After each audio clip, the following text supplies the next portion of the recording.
Bir kun kelib turib hammani yuzi ochiladi, hammani. Shu yaqin, eng yaqin insoningni ham, eng atrofingdagi yaqin do'stu jigarlaringni ham hattoki deyiladi. Hayotda faqat ikki insonning yuzi ochilmaydi, zero u faqat ota-ona deydi. Nega? Chunki ular o'z manfaati uchun emas, faqat sen uchun yashaydigan insonlar faqat ota-ona bo'ladi. Unutmagin birodar, faqat ota-ona deydi. Vaqt hamma yaqin insonlaringning yuzini ochadi.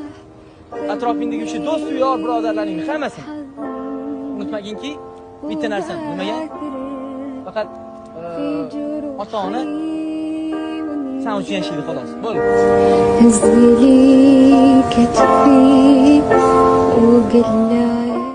Bir kun kelib turib hammani yuzi ochiladi, hammani. Shu yaqin, eng yaqin insoningni ham, eng atrofingdagi yaqin do'stu jigarlaringni ham hattoki deyiladi. Hayotda faqat ikki insonning yuzi ochilmaydi, zero u faqat ota-ona deydi. Nega? Chunki ular o'z manfaati uchun emas, faqat sen uchun yashaydigan insonlar faqat ota-ona bo'ladi. Unutmagin birodar, faqat ota-ona deydi. Vaqt hamma yaqin insonlaringning yuzini ochadi. Atrofingdagi o'sha do'st, yor, birodarlaringning hammasini. Unutmaginki, bitta narsa, nimaga?